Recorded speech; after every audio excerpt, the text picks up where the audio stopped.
Oke, baik. Assalamualaikum warahmatullahi wabarakatuh. Salam sejahtera untuk kita semua. Pada kesempatan kali ini, saya mau mencoba untuk memberikan pandangan terkait pertanggungjawaban pelaksanaan APBD 2019 yang oleh Gubernur DKI Jakarta diusulkan menjadi rancangan peraturan daerah. Dan pada hari ini, tiap-tiap fraksi di DPRD DKI Jakarta akan memberikan pandangan umum tersebut. Realisasi pendapatan daerah, bahwa sesuai dengan yang dilaporkan dan dipaparkan oleh Gubernur, bahwa realisasi pendapatan dari target sebesar 74,99 triliun yang dianggarkan pada tahun 2019 ternyata hanya bisa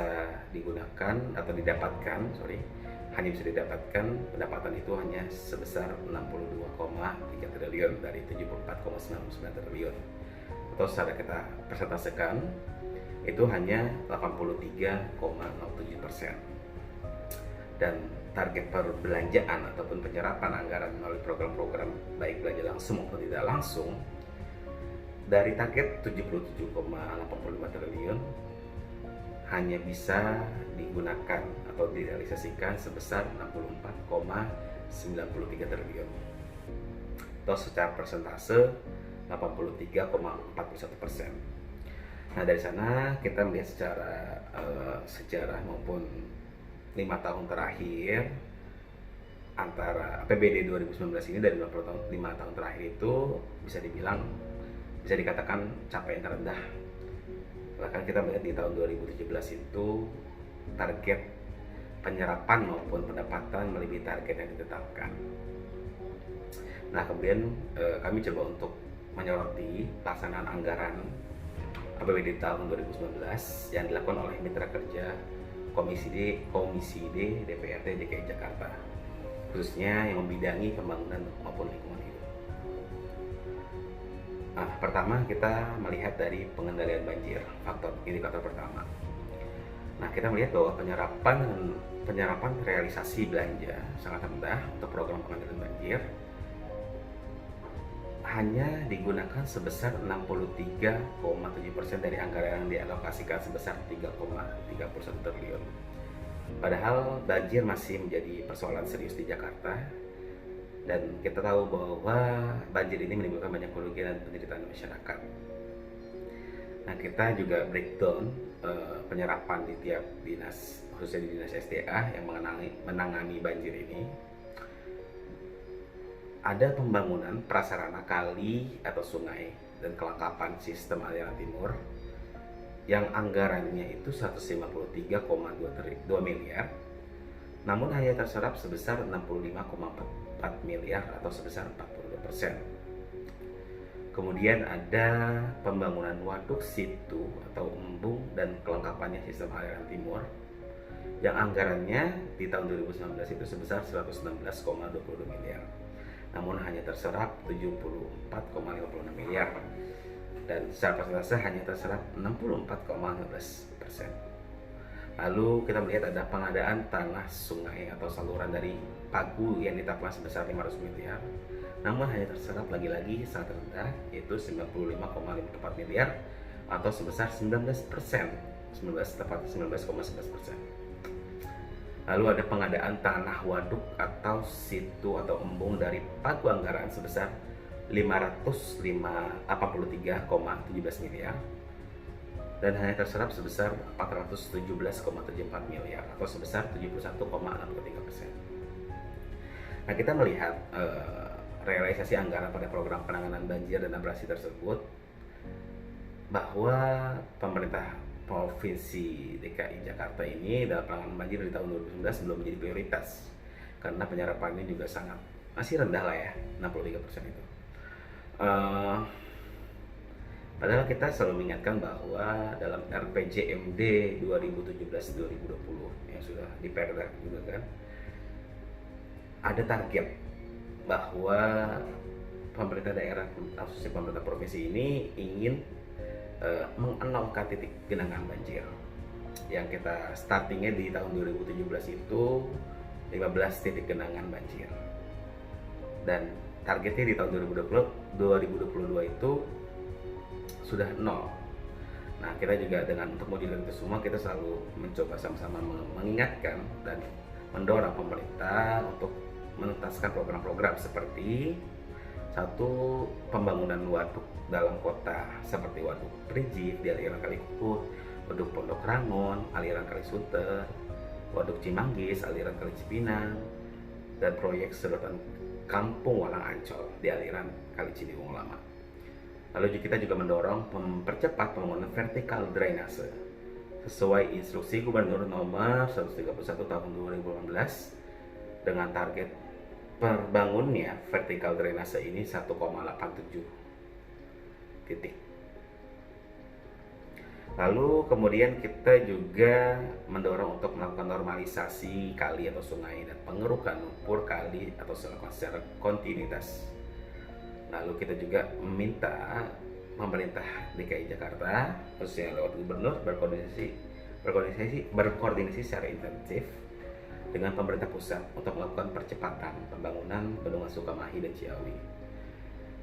Karena pembangunan ini diperkirakan akan mengurangi 30% aliran Sungai Ciliwung. Nah, kami juga meminta dalam hal infrastruktur yang kita sorotin kedua ini adalah terkait infrastruktur, bahwa dalam APBD 2019 itu ada program pembangunan peningkatan jalan dan jembatan hanya mampu diserap sebesar 65,84% dari anggaran 2,6 triliun, hanya bisa terserap 1,75 triliun. Hal ini menunjukkan serapan yang rendah dalam proses pembangunan infrastruktur terkait pembangunan ataupun peningkatan jalan dan jembatan. Padahal Jakarta ini selalu berkembang, dinamis, dan jalanan itu menjadi salah satu sarana penghubung kedinamisan itu. Dan serapan yang rendah ini menunjukkan infrastruktur kita masih belum maksimal menggunakan APBD DKI Jakarta, dan kami minta untuk lebih diserap lagi, programnya terlaksana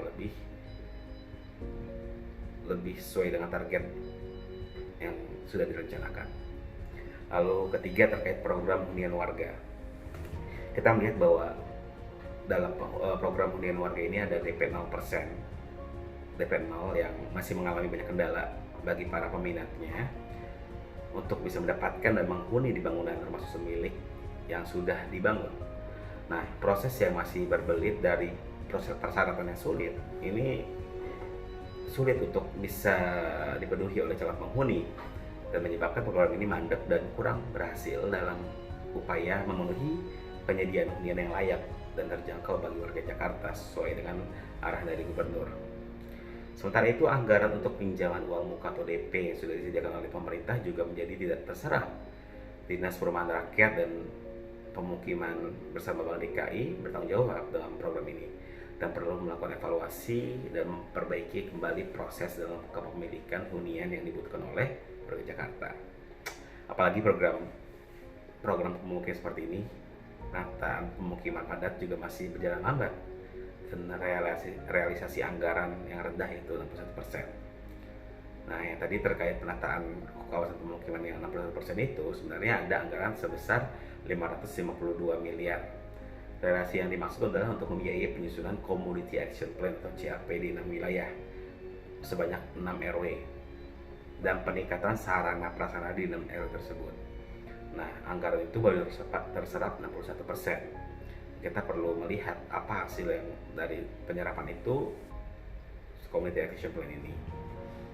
Dan kita juga mengusulkan terkait hunian ini untuk pemerintah meneruskan program Promah Deret milik warga Jakarta yang dilanjutkan berikut sarana prasarana lingkungannya.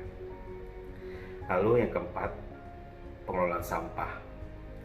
Kita melihat bahwa rendahnya realisasi kegiatan untuk program pengelolaan sampah yang hanya sebesar 63,9%. Padahal anggaran yang dialokasikan untuk program ini mencapai 2,61 triliun. Persoalan pengelolaan sampah merupakan salah satu permasalahan akut di Jakarta, karena Jakarta ini memproduksi sampah 8.000 ton per hari dan jenis plastik sebanyak 2.700 ton per hari. Nah, dalam pengelolaan sampah juga kita ada program ITF ya, pembangunan ITF, implementasi intermediary treatment, kita membutuhkan implementasi ITF ya, pembangunan ITF, yaitu intermediary treatment facility, yang menurut tinjauan lokasi yang kita lihat itu seperjalan di tempat karena tidak ada kemajuan signifikan yang ditunjukkan. Padahal pada APBD tahun anggaran 2019 ini ada anggaran sebanyak 750 miliar untuk pengadaan lahan ITF di DKI Jakarta, yaitu di Rawabuaya dan Cilincing Cangkup. Namun anggaran tersebut tidak terrealisasi, padahal menurut kajian dari dinas terkait, TPA Bantar Gebang timurannya sudah maksimal dan diperkirakan dalam beberapa tahun ke depan sudah tidak sanggup menampung sampah dari Jakarta. Nah, makanya kami mendorong untuk ITF ini segera dibangun dan pelaksananya itu jangan terpaku pada perusahaan daerah saja, karena banyak juga perusahaan-perusahaan yang signifikan yang mampu, dan kita bisa melakukannya dengan menggunakan anggaran kita, karena untuk pengelola sampah kita bisa siapkan anggaran, namun perusahaannya harus bertanggung jawab dan harus sudah bermutu, bukan lagi hanya sekedar mengajukan permohonan untuk pembangunan ITF ini tapi tidak dilaksanakan seperti yang dilakukan oleh perusahaan daerah yang ditunjuk oleh gubernur. Lalu terkait tata ruang, ini menjadi isu terbaru terkait Kepgub dan perluasan lahan. Nah, kita meminta terkait pembentukan daratan Ancol untuk tidak mengabaikan masyarakat nelayan dan lingkungan hidup serta berpayung hukum pada peraturan dan perundang-undangan.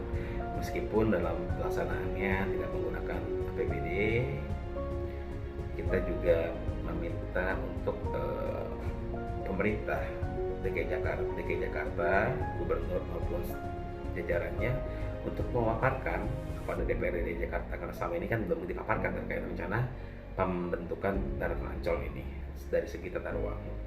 Mungkin sekian ya dari 5 indikator evaluasi mitra kerja Komisi D DPRD DKI Jakarta terkait pembangunan dan lingkungan hidup.